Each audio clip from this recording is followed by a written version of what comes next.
우리 함께 보실 하나님의 말씀은 사무엘상 11장 8절부터 15절까지의 말씀입니다. 사울이 베색에서 그들의 수를 세어보니 이스라엘 자손이 30만 명이요 유다 사람이 3만 명이더라.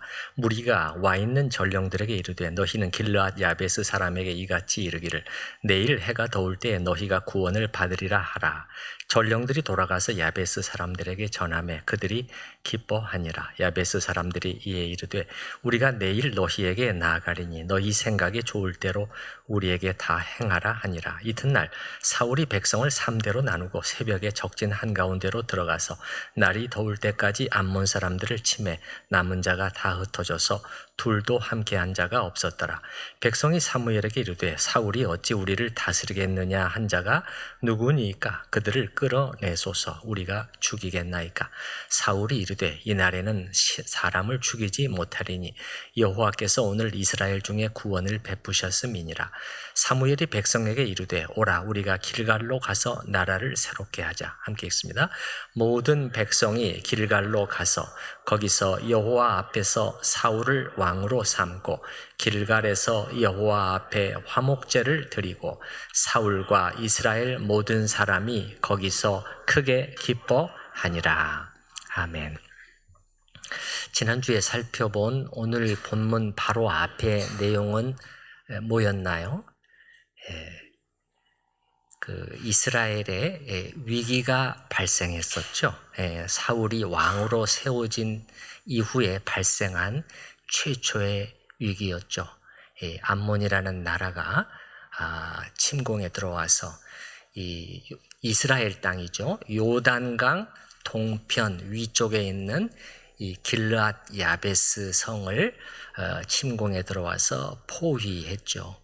야베스의 지도자들은 황급히 화친을 청했지만은 암몬 사람들이 끔찍한 조건을 내걸었기 때문에 동족들에게 도움을 청하기에 이르렀습니다. 그래서 이 전령들이 원군을 요청하는 전령들이 사울이 거주하는 이 기브아에 와서 이 소식을 전했는데 이 사울이 이 소식을 듣는 순간에 하나님의 영에 크게 감동되는 그런 일이 있었죠. 그래서 하나님을 위한 의로운 분노가 그의 마음속에 불타올라서 이 사울을 사로잡게 돼서 이스라엘 전 모든 지파에 소집령을 내리게 되죠. 그래서 어느 지파, 어느 성읍이라도 만약에 군사를 보내지 아니하는 경우가 있으면은 이러이러하게 될 것이다. 이전에 사울과는 다른 매우 단호한 모습을 보여줬습니다. 자, 그렇게 해서 일이 어떻게 진행이 됐느냐? 그게 지금 오늘 본문에 나오는 내용입니다. 먼저 8절부터 11절까지는 암몬을 물리치고 위기가 수습되는 그러한 과정입니다. 자, 사울의 소집령에 호응을 해서 이스라엘 전국에서 병력이 급파되어서 베색에 집결하게 됐습니다. 8절 보십시다. 8절.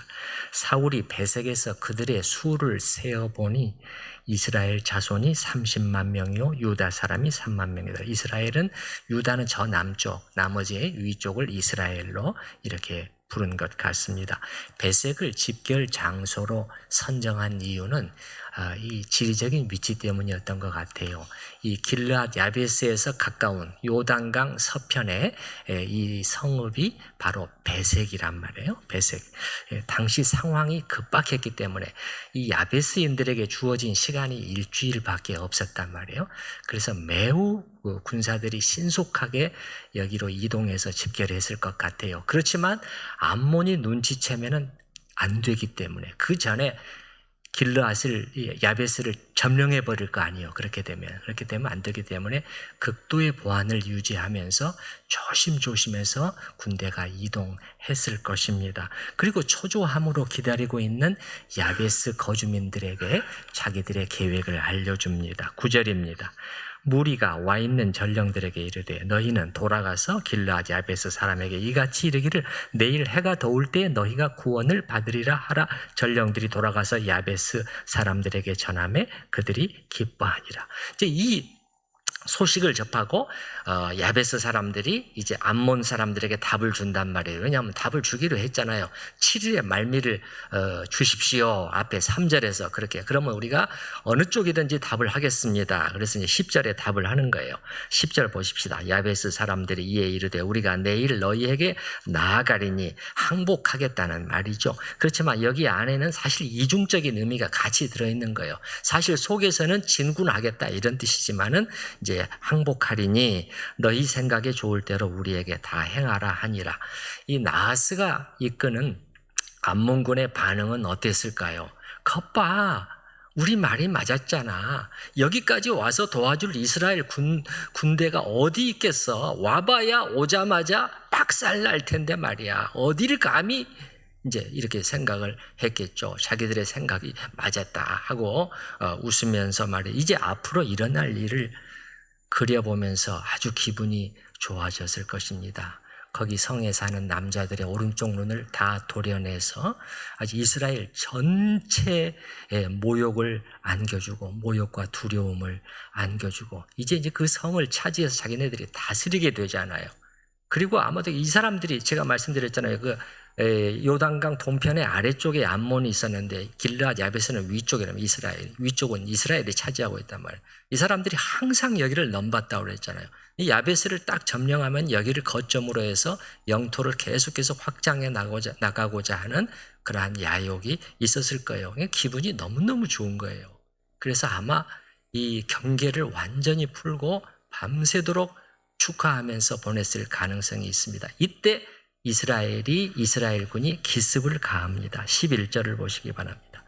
이튿날 사울이 백성을 3대로 나누고 일종의 전술입니다.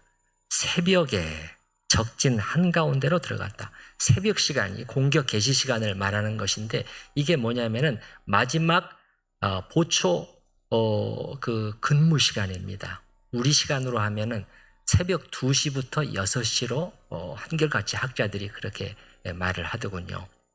그래서 이 시간 동안 이 시간에 쳐들어갔다. 그래서 날이 더울 때까지 암몬 사람들을 침해. 이 전투가 오후에 이르러서 끝났다는 것을 말해줍니다. 새벽에 시작돼서 오후에 끝났다.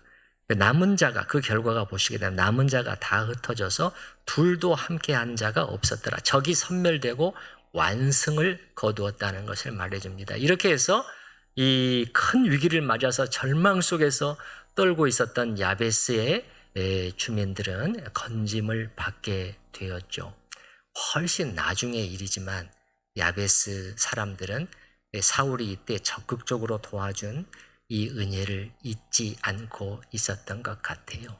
수십 년이 지난 후에 사울의 마지막 때, 사무엘상 맨 마지막 장 31장에 보게 되면은 사울이 블레셋과의 전투에서 전사하게 되잖아요. 길보아 산에서 전사하게 되잖아요.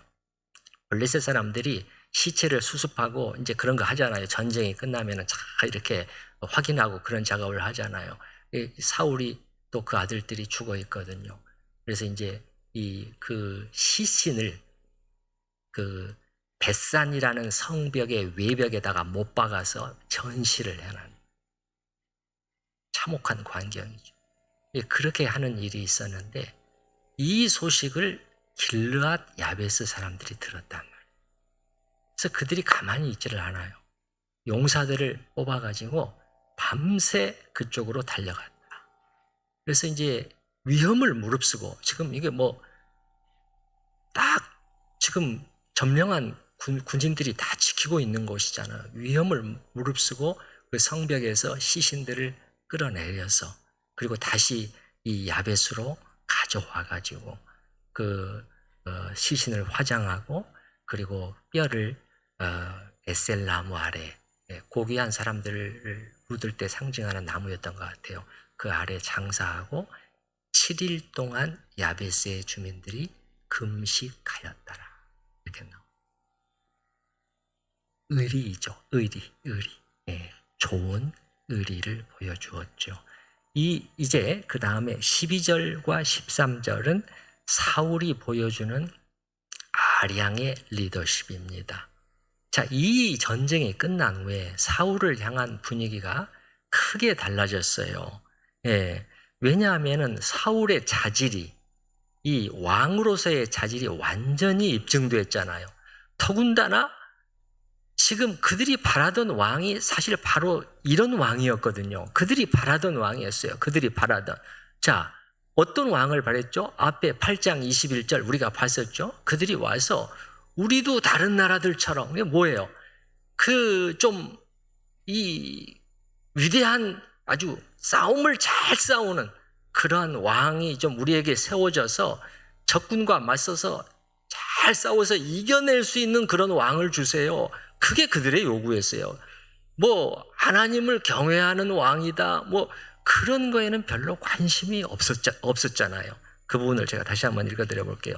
우리도 우리 왕이 있어야 하리니 우리도 다른 나라들 같이 되어 우리의 왕이 우리를 다스리며 우리 앞에 나가서 우리의 싸움을 싸워야 할 것이니다. 이게 그들이 가장 큰 바람이었다는, 왕을 요구한. 근데 이 사울이 지금 이 전투에서 어떻게 그러한 그들의 요구에 완전히 부합하는 왕이라는 그것이 확인이 된 거예요. 그러니 이제는 사울을 향해서 입도 뻥끗하는 사람이 없게 됐단 말이에요. 그 전에는 어땠죠? 우리 다시 한번 보십시다. 10장 27절 말씀, 10장 마지막 절을 한번 보십시다. 10장 마지막 절, 10장 마지막 절 말씀. 자, 그럼 상당히 많은 사람들이 이제 사울이 왕으로 세워진 후에 이렇게 왕으로서 예우를 갖췄는데 그들이 어떻게 했는가 보십시다.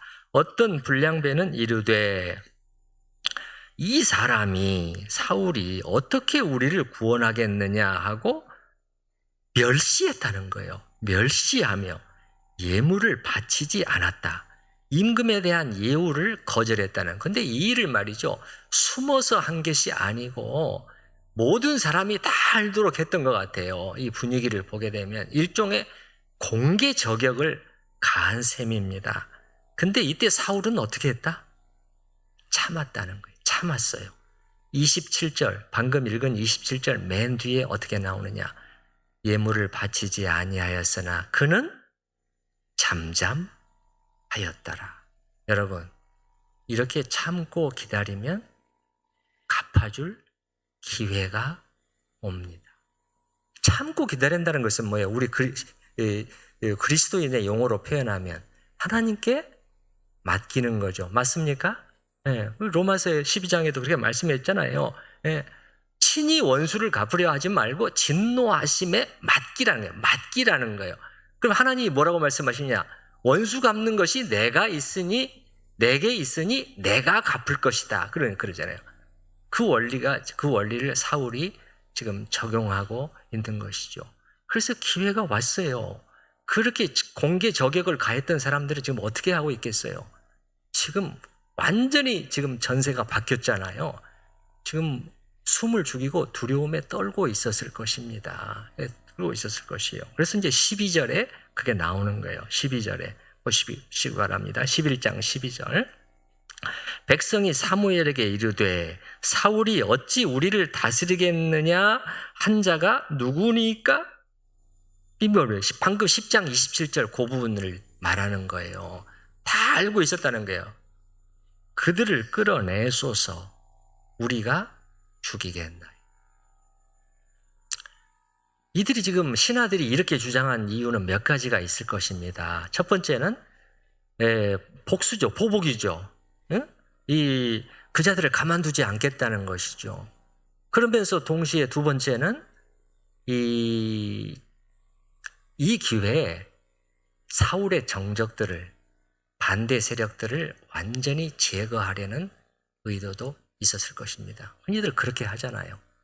완전히 기회가 오면 싹 다 죽여버리잖아요. 싹 다 숙청해버리잖아요. 그러면 이제 자기의 힘이 딱 발휘할 수 있으니까 그런 의도도 있었을 것이고, 그리고 이렇게 주장하는 사람들은요, 나름대로 정당성을 가지고 있었습니다. 왜 그러냐? 자, 사울이 누구냔 말이에요. 사울이 누가 선택한 왕이냔 말이에요. 하나님이 선택하신 왕이었단 말이에요. 그리고 더군다나 모든 사람이 보는 앞에서 나중에는 제비 뽑기까지 과정까지도 거쳤잖아요. 그게 뭐예요? 신적인 선택이 확인이 된 거예요. 그러면 이런 사울을, 하나님이 택하신 자를 거역하는 사람들은 하나님을 거역하는 사람들에 해당이 되거든요. 그러니까 하나님을 거역하는 사람들을 내버려 두면 안 됩니다. 처벌해야 됩니다. 정당성을 가지고 있었어요. 그리고 암몬의 대성을 거둔 이 시점에서 그들을 끌어내서 체포해가지고 처형한다고 해도 아무도 이의를 제기할 사람이 없었단 말이에요. 어떻게 보면 하나님이 주신 기회처럼 느껴졌어요. 그런데 사울은요, 이번에 또 한 번의 관대함을 보여주는 것이에요. 13절 보십시다. 13절.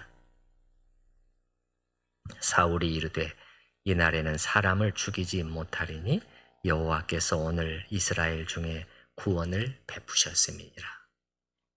우리는 이 시점에 사울이라는 사람이 보여주는 그러한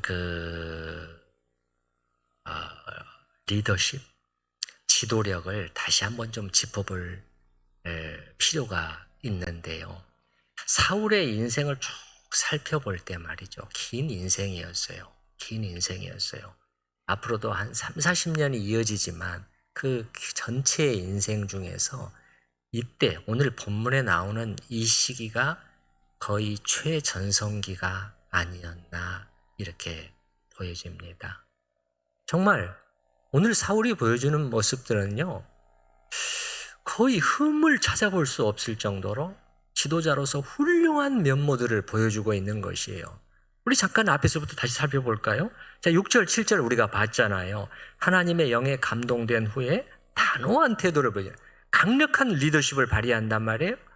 그리고 근데 이게 강력한 리더십, 우리는 흔히 강력한 리더십 이것만 중요시하는데, 강력해, 카리스마를 지니고 말이야, 팍팍팍팍 추진하고 뭐 이런 것만 생각을 할 수 있는데, 그게 아니라 영적인 리더십이었단 말이에요. 영적인 리더십. 뭘 보면 알 수 있냐? 6절 맨 뒤에도 보면, 11장 6절 맨 뒤에 그의 노가 크게 일어났다?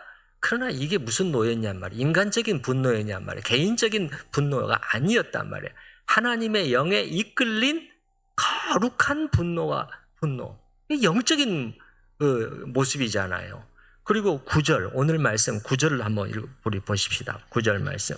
무리가 와 있는 전령들에게, 야베스에서 온 전령들에게 이르되 너희는 길르앗 야베스 사람에게 이같이 이르기를 내일 해가 더울 때 너희가 구원을 받으리라 하라. 표현을 잘 보시기 바랍니다. 너희가 구원을 받기를 기대한다. 잘하면 받을 수 있을 것이다. 그렇게 말하지 않고 있단 말이에요. 네? 그죠? 네. 지금 전력면에서 크게 우위를 보이고 있는 암몬군을 지금 상대하고 있는데 너희가 구원을 받을 것이라는 거예요. 이거는 그냥 만용에서 나오는 큰 소리 치는 것은 아니었을 거예요. 뭐예요? 뭔가 하나님이 주신 확신이 있었을 것입니다. 하나님이 우리와 함께 하신다. 우리는 이길 것이다. 당신들은 건져질 것이다. 너무 걱정하지 말고 기다리시오. 이런 영적인 측면을 보여주고 있고요. 그 다음에 여기에다가 오늘 봤잖아요. 잘못을 저지른 사람들에 대한 관대함까지 보여주고 있단 말이에요. 그 전에도 잘 참았는데 이번에 기회가 왔지만, 그리고 아무도 이의를 제기할 사람이 없지만, 그리고 하나님이 주신 마치 허락하신 상황 같았지만 그래도 또 참는단 말이에요. 뭐죠? 적에게, 자기의 원수들에게 보여주는 아리앙이죠. 이게 지도자들에게 사실 필요한 자세 아닙니까? 오늘날의 정치적인 용어를 사용해서 표현을 해보면은 사울은 이때 통합의 리더십을 보여주고 있는 것이죠. 어떤 사람이 자기를 대적하고 괴롭혔던 사람을 용서하고 받아주는 모습은 언제나 보기에 좋죠. 그렇죠? 네. 보기에 좋죠? 네. 그런데 이게 보기에는 참 좋은데 우리가 이걸 하려고 하면은 참 어려워요. 그렇죠?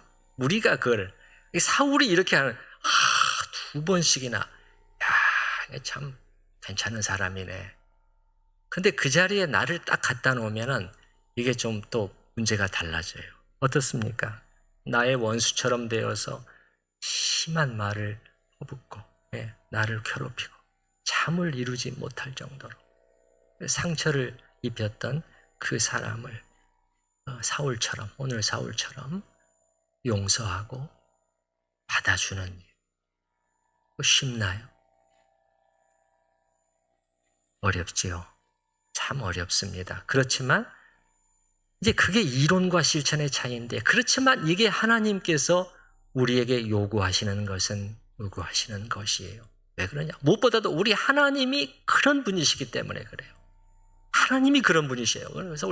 그래서 하나님을 자꾸 봐야 된다는 거예요. 하나님을 자꾸 바라봐야 돼요. 하나님이 어떤 분이신가를 자꾸 생각을 해봐야 돼요. 그럴 때 우리가 그분을 닮아갈 수가 있는 것이지요. 그 사도가 뭐라고 말을 했어요? 에베소서 우리가 전에 봤지만은 서로 친절하게 하며 불쌍히 여기며 서로 용서하기를, 하나님이 그리스도 안에서 너희를 용서하심과 같이 하라. 단지 그리스도께서 하신 일만이 아니에요. 하나님이 우리를 용서하시기 위해서 아들을 그렇게 보내시고 그 용서를 실천해 주셨다는 거예요. 우리 원수되었던 우리입니다. 사실은요. 원수되었던 우리입니다. 그 일을 실천했다. 여러분에게 상처를 주었던 사람들을 용서하는 은혜가 있을 수 있기를 바랍니다. 사울은 이렇게 관대한 지도력뿐만이 아니라 또 겸손한 모습까지 보여주고 있네요. 그날 승리의 원천이 하나님께 있다는 것을 전적으로 인정하고요. 자신의 어떠한 공훈도 주장하지를 않아요. 네. 자, 우리 13절 말씀 한번 보십시오. 13절 말씀 다시. 사울이 이르되 이날에는 사람을 죽이지 못하리니, 그 다음에 보시기 바랍니다.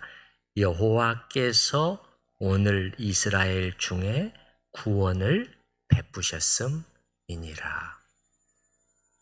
누가 구원을 베푸셨어요? 여호와께서요. 자기도 지금 어떻게 했습니까? 자기가 혈단을 내렸고 용기를 발휘했고 군대를 모았고 수하 장수들과 전술을 짜고 그리고 죽을 힘을 다해서 그날 싸워서 이렇게 됐잖아요. 그렇지만 겸손하게 인정하는 것이죠. 여호와께서 오늘 이스라엘 중에 구원을 베푸셨기 때문에 우리가 이 승리를 거두게 된 것이다. 이 저 큰 군대를 우리가 물리칠 수 있었던 것이다. 우리도 마찬가지잖아요. 우리가 정직하게 우리의 삶을 돌아보면은 이게 같이 간다는 걸. 우리 인간의 노력과 책임이 분명히 이게 없어서는 절대 안 되는 거예요. 최선을 다해서 해요. 그런데 이때 하나님께서 같이 하신다는 거, 이게 신비하게 같이 간다는 거. 그래서 이 한쪽만 있어가지고는 사실 안 된다는 것을 우리가 사실 살아보면은 정직하게 인정하게 되지 않습니까? 그렇죠? 예. 저도 이 설교 준비하는 것도 마찬가지. 여기에 바로 적용되잖아요. 정말 최선을 다해서 준비하죠. 최선을 다해서 준비해요. 토요일 밤에는 자면서 설교를 준비합니다. 자면서 설교를 준비해요. 그 옆에 아주 딱 메모장이 있습니다. 그래서 자다가 깨가지고 또 적고, 그 다음에 자다가 또 뭐 생각이 나오면 또 적고, 그러니까 꿈속에서 계속 생각하고 있는 것이에요. 그리고 마지막 순간까지 고치고 또 고치고. 그렇지만 뭐예요? 이 모든 과정에 하나님께서 함께 하셔서 말씀을 공급해 주시지 않는다면, 그리고 사실 이 단에 서서 전하는 이 순간에 하나님께서 성령 안에서 저를 붙들어 주시지 않는다면 이렇게 열심히 준비한 설교 원고도 종이 조각에 불과하게 된다는 것을 너무도 잘 알고 있거든. 너무도 잘 알고 있어요. 하나님께서 하신다는 것을 정직하게 인정하지 않을 수가 없어요. 오늘 사울에게서 그러한 정말 제가 겸손하다는 말이 아니고 사울에게서 여호와께서 오늘 이스라엘 중에 구원을 베푸셨다. 겸손이잖아요. 이게 또 이게 신앙으로 말미암은 겸손이잖아요. 그죠? 신앙으로 일반적인 겸손과 달라요. 신앙으로 말미암은 겸손이란 말이에요. 이게 우리에게 필요한데 우리 자칫 조금만 잘하면 어떻게 돼요? 조금만 잘하면 자신의 공을 내세우려고 하는 게 우리 아닙니까? 그죠? 내가 잘해서, 내가 열심히 했기 때문에, 내가 헌신했기 때문에, 그래서 오늘 여기까지도 왔잖아. 또 우리가 이렇게 되기가 쉬운 존재들인데 참 우리에게 필요한 자세입니다. 그리고 참 이렇게 사울의 이런 모습들을 보면서 말이죠. 사무엘의 마음이 어땠을까요?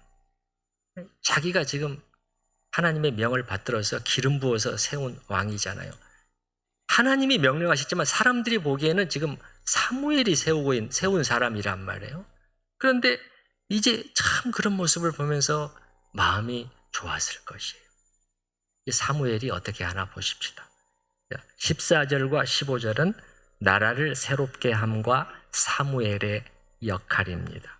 자, 14절과 15절인데 14절 사무엘이 백성에게 이르되 오라 우리가 길갈로 가서 나라를 새롭게 하자. 모든 백성이 길갈로 가서 거기서 여호와 앞에서 사울을 왕으로 삼고 길갈에서 여호와 앞에 화목제를 드리고 사울과 이스라엘 모든 사람이 거기서 크게 기뻐하니라. 자, 여기서 15절에서 약간 여러분이 또 의아해 할 수가 있어요. 거기서 여호와 앞에서 사울을 왕으로 삼았다는 것이에요. 아니 이미 왕인데 또 왕으로 삼아?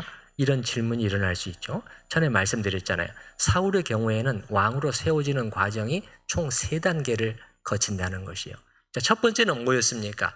사무엘이 개인적으로 둘만 있는 자리에서 왕으로 기름을 부어요. 그 다음에는 이제 앞에 10장, 우리가 봤던 10장 뒷부분에서 있었던 일이잖아요. 공적인 자리에서 모든 백성, 집 대표들을 모아놓고 어떻게 되는 거예요? 제비 뽑기의 과정을 거쳐가지고 하나님이 뽑으신 사람인 것을 확증해서 왕으로 선포하는 일이 있었죠. 왕 만세까지 외치잖아요.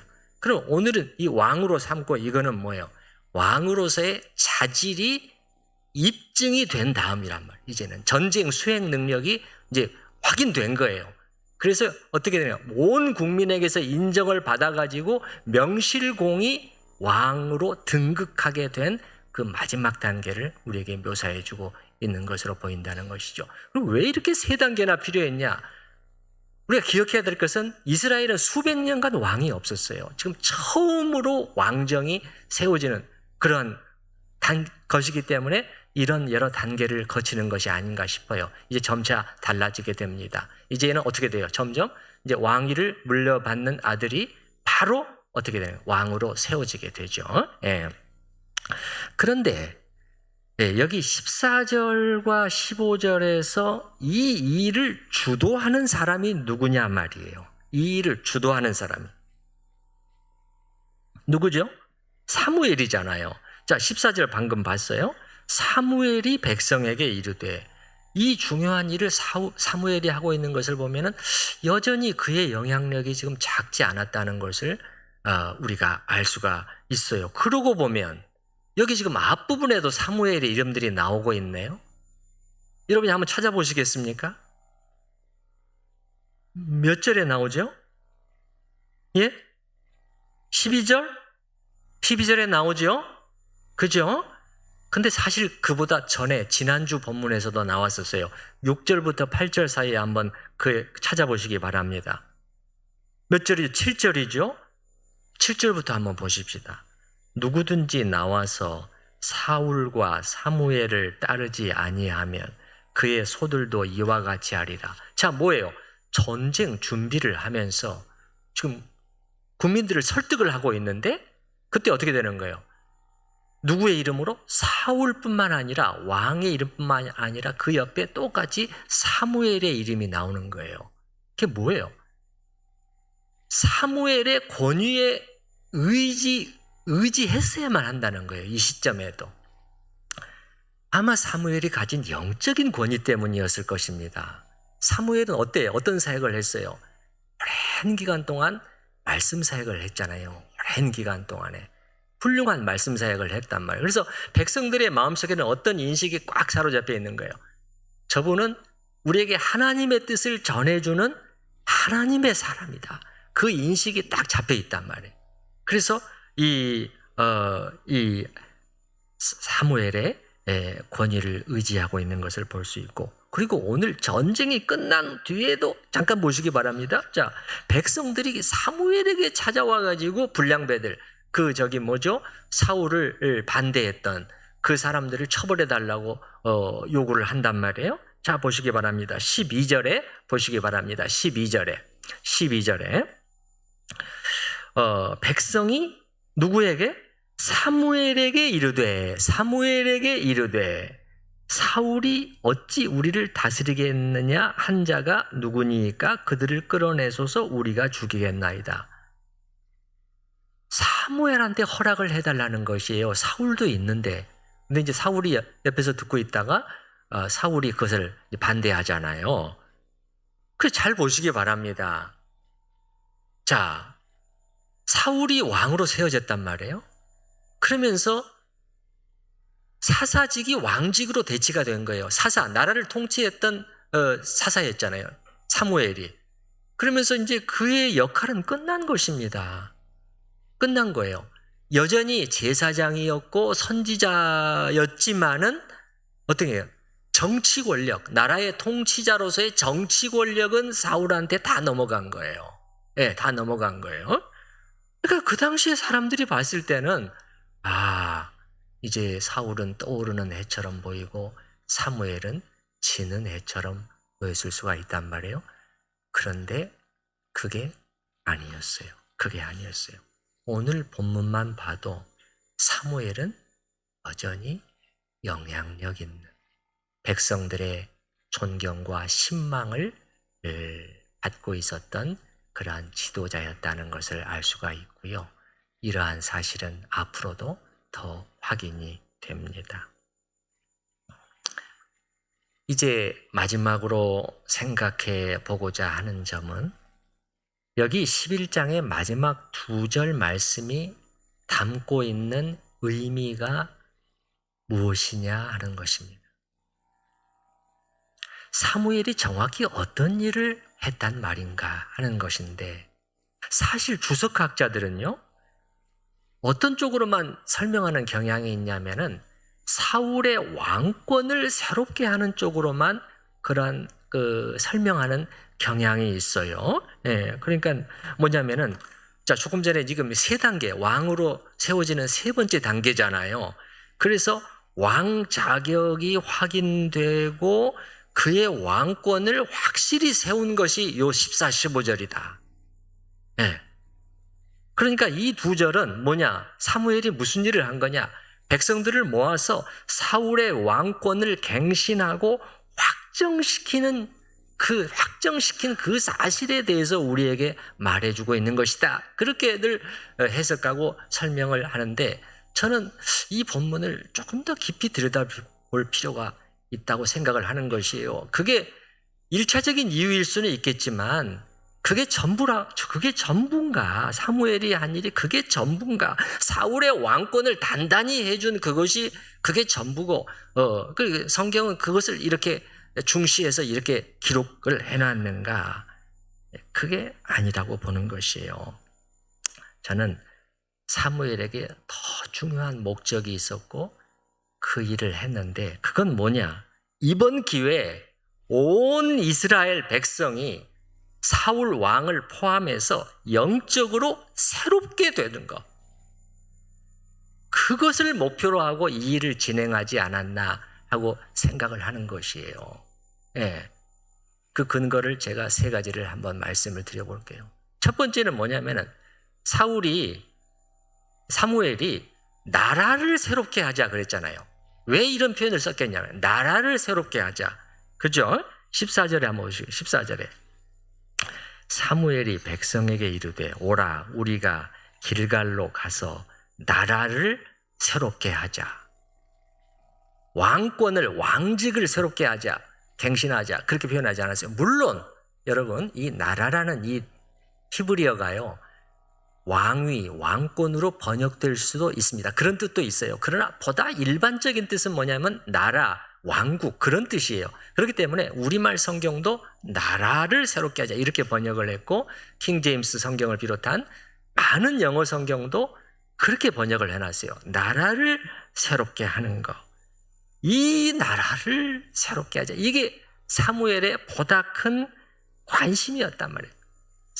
사울의 그 왕권 자체보다도 하나님이 다스리시는 이 나라 그리고 이 나라의 백성들이 새로워지는 것, 이 나라가 새롭게 되는 것, 영적으로 새롭게 되는 것, 거기에 사무엘의 관심이 가 있었다고 보는 것입니다. 두 번째는 그가 길갈이란 장소를 회집 장소로 선택한 것을 봐도 알 수가 있어요. 14절에 보시기 바랍니다. 14 사무엘이 백성에게 이르되 오라 우리가 길갈로 가서 그렇잖아요. 15절에 모든 백성이 길갈로 가서 이 길갈이라는 장소는요. 정치적인 의미보다는 종교적이고 신앙적인 의미를 가지고 있는 그런 장소예요. 예, 이스라엘 백성들이. 자, 출애굽 후에요 말이죠. 가나안 땅에 들어가기 전에 어떻게 길갈에서 무슨 일이 있었죠? 모든 남자들이 할례를 받도록 하나님이 명하셨잖아요. 하나님과의 언약이 갱신된 그러한 장소. 그래서 이 길갈이라는 장소는 여러 가지 의미에서 그 후에도 말이죠. 이 이스라엘 백성들에게 하나님을 생각하게 만들어주는 그런 장소였다. 네, 하나님을 생각하게 해주는. 우리가 전쟁에 이겼다! 그 들떠 있는데 그들의 마음을 지금 하나님께로 가지고 가고 있는 것이 하나님께로. 그리고 세 번째, 여기 두 절에 모두 여호와 앞이라는 단어가 두 번 사용되고 있는 것을 봐도 또 알 수가 있어요. 여호와 앞에, 여호와 앞에. 자, 15절 보시기 바랍니다. 모든 백성이 길갈로 가서 거기서 여호와 앞에서 사울을 왕으로 삼고 길갈에서 여호와 앞에 화목제를 드리고. 그냥 이 여호와 앞에를 빼도 되는데 굳이 그 표현을 넣고 있는 것으로 보인다는 거예요. 왜냐하면 이게 사무엘한테는 중요했거든요. 우리 모두가 새롭게 되어서 하나님 앞에 바로 서는 그것이 가장 중요하다는 것이. 그저 전쟁에 이긴 그것이 전부가 아니라는 거예요. 지금 어떤 상태에 있어요? 모두가 어떤 상황 속에 있는 것이죠? 승전의 기쁨에 도취되어 있을 수 있잖아요. 우리가 이 일을 해냈다는 거예요. 이 불가능한 일을 해냈다는 거예요. 이 적을 물리쳤다는 거예요. 네. 여기에 마음들이 들떠 있고 막 그냥 흥분해 있을 수가 있는데 그들의 마음을 가라앉히면서 지금 하나님 앞으로 끌고 가는 그런 일을 한 것으로 보인다는 거예요. 사무엘이 왜 이렇게 했을까? 자, 사무엘이 말이죠. 입장에서 생각해 보면은 그동안 쭉 진행되어 오는 그러한 일들을 보면서 그에 뭔가 희망이 생기고 뭔가 그 마음이 고무되었을 수가 있어요. 고무되었을 수가 있어요. 그 사울이 그 하나님의 영에 감동되어서 행하는 모습, 이스라엘 백성들의 호응, 전쟁의 승리, 그리고 사울이 지도자로서 보여주는 훌륭한 면모, 이런 것들을 보면서 말이죠. 사무엘에게 소망이 생기는 거예요. 소망이 마음속에서. 야, 가능성이 있다. 우리가 다시 일어설 수 있는, 이번 기회에 우리가 하나님 앞에 다시 새롭게 되어서 일어서 보자. 이런 마음이 들었던 것 같아요. 그러니까 사무엘의 진정한 관심은 뭐였다고요? 이 백성의 영적인 변화와 갱신, 새롭게 됨이라는 것이 이 갱신이거든요. 거기에 가 있었단 말이에요.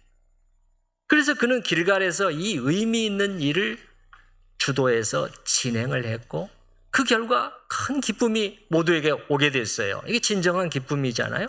하나님께 감사하고 하나님께 영광을 돌리고 하나님 앞에서 새로운 다짐을 하고 그렇게 했을 때 어떻게 되는 거예요? 15절 맨 뒤를 보시기 바랍니다. 15절 맨 뒤에 사울과 이스라엘 모든 사람이 거기서 크게 기뻐하니라. 모든 사람이 기뻐했다는 거예요. 모든 사람이. 근데 기뻐하니라 그 앞에 보면은 어떻게? 크게 기뻐했어요. 근데 그 앞에 보면은 거기서잖아요. 거기서. 그죠? 어디서? 길갈에서요. 다른 표현으로 하면 하나님 앞에서요. 하나님 앞에서. 자, 이게 이제 우리가 참 주의해서 볼 때 우리가 여기서 중요한 교훈을 얻어낼 수가 있는데 지금 사무엘이 14절 15절에서 하고 있는 일은 그 외적인 성취에 들떠있는 이 사람들을 어디로 끌고 가는 거예요? 내적인 변화와 갱신 그쪽으로 끌고 가겠단 말이에요. 나라를 새롭게 하자. 신약적인 표현으로 하면 뭐죠? 교회를 새롭게 하자예요. 맞습니까? 교회를 새롭게 하자예요. 그럼 교회가 무엇입니까? 여러분이 교회 아닙니까? 맞습니까? 여러분이 하나님의 나라예요. 여러분이 변화될 때, 여러분이 새롭게 될 때 교회가 새롭게 되는 거예요. 온 교회는 변화되는데 나는 빠져 있는 거 그런 거는 하나도 맞지 않는 말이에요. 여러분 한 분 한 분이에요. 우리 교회의 지도자들이에요. 여러분이 어떻게 지금 변화되고 있느냐? 여러분의 마음이 새롭게 되고 있습니까? 네? 자칫 잘못하면 우리가 또 외적인 그런 것에 자꾸 마음이 뺏겨있을 수 있단 말이에요. 자, 우리가 성공적으로 건물을 지었다. 가정을 해보는 거예요. 성공적으로 건물을 잘 지었다. 그래서 사람들이 왔다. 그래서 자리가 채워졌다. 그래서 교회 사이즈가 커졌다. 아, 너무너무 기쁘고 행복하다. 여기에 마음들이 뺏겨 있을 수가 있는데 그것이 아니고 사무엘은 그 마음을 하나님 앞으로 끌고 가는 것이에요. 그것이 아니라 지금 교회인 우리가 한 명 한 명이 하나님 앞에 새로워지고 있는가? 나는 일주일 전과 일주일 후인 오늘이 또 다른가? 오늘 조금 전에 찬양, 부흥이라는 찬양에서 우리들의 우상을 태우실 성령의 불 임해달라고 이게 변화잖아요. 여러분 안에 있던 우상들은 제거되고 있습니까? 아니면 적어도 그것을 위해서 기도하고 있습니까? 여러분의 믿음과 사랑에 있어서 증진이 있습니까? 하나님을 더 경외하게 되고 있습니까? 이거란 말이에요. 이게 결국 나라를 살린다는 것을 사무엘이 알았기 때문에 이렇게 끌고 가고 있는 것입니다. 그래서 우리도 우리의 마음을 그러한 보다 중요한 것에 묶어둘 수 있기를 바랍니다.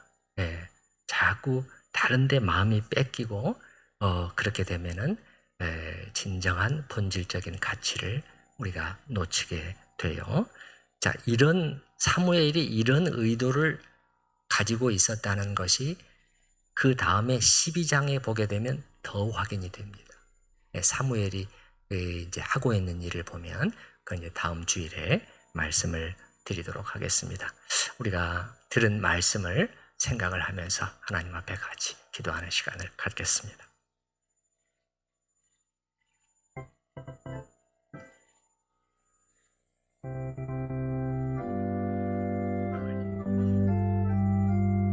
아버지 하나님,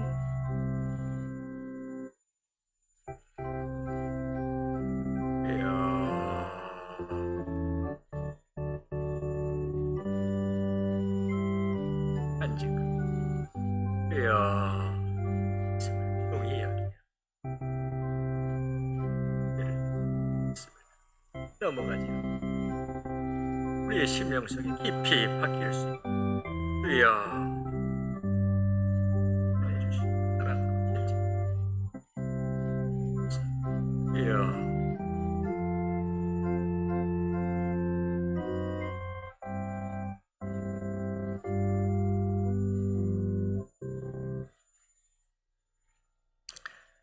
사울이 자신에게 공격을 가한 사람들을 용서하고 또 용서해 주는 모습을 보았습니다. 이런 모습을 보는 것은 언제나 흐뭇한 일이지만 저희가 그것을 실천해 보려고 하면은 너무나 힘든 일입니다.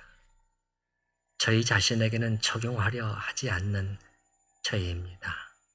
왜요? 그러나 하나님께서는 이렇게 말씀하십니다. 서로 불쌍히 여기며 서로 용서하기를 하나님이 그리스도 안에서 너희를 용서하심과 같이 하라. 주여, 저희가 우리 하나님이 어떤 분이신가를 생각하면서 용서를 실천하는, 아니 적어도 그것을 위해서, 그 사람을 위해서 그 사람을 놓고 기도하는 저희가 되게 하여 주시옵소서. 또한 사울이 승리의 공헌을 전혀 자신에게 돌리지 않는 그러한 모습도 볼 수 있었습니다. 저희는 무언가 이루고 잘 되게 되면 자신도 모르게 그래도 내가 잘해서 그렇게 됐지, 내가 공을 저희 자신에게 돌리려는 교만한 충동이 저희 안에 있다는 것을 겸손하게 고백합니다. 주여, 그게 아니고 저희의 마음이 이렇게, 저희의 고백이 이렇게 되게 하여 주시옵소서. 이건 하나님이 아신 것이고 저에게 그렇게 할 수 있도록 힘과 능력을, 그리고 그 의욕을 공급해 주신 분도 하나님이십니다. 그 과정 속에 저를 사용해 주심에 감사드릴 뿐입니다. 라는 겸손한 종의 모습을 잃지 않게 하여 주시옵소서. 주여, 사무엘의 관심, 나라를 새롭게, 그 이 나라의 백성된 한 명 한 명이 새롭게 돼서 나라가 갱신되는, 영적으로 회복되어서, 그래서 하나님을 기쁘시게 하고, 그래서 하나님의 붙드심이 있는 그것이 그의 그림 속에 확실히 있었다는 것을 보게 됩니다. 저희 또한, 저희 교회 또한 외적인 성취만을 바라보고 그러한 것에 또한 도취되고 그것을 놓고 기뻐하고 흥분하고 거기에 멈추지 않도록 저희를 붙들어 주시옵소서. 주여, 저희가 교회입니다. 저희 한 사람 한 사람이 교회요, 하나님의 나라입니다. 여기 앉아있는 우리가 새롭게 될 때 하나님의 나라가 새롭게 되는 것입니다. 주여, 정말 바라봐야 될 그것을 바라보고 나아갈 수 있도록 저희를 붙들어 주시고 도와 주시옵소서. 예수님의 이름으로 기도하옵나이다. 아멘. 찬송가 356장 함께 찬양하십니다.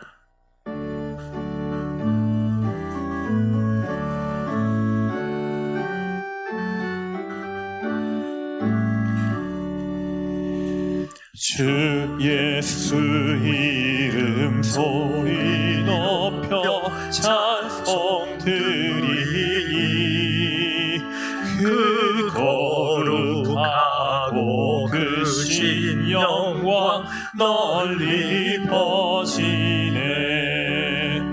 나의 영혼 사울 때, 나의 영혼 사울 때, 주 나의 대장 되시사 나를 인도하소서.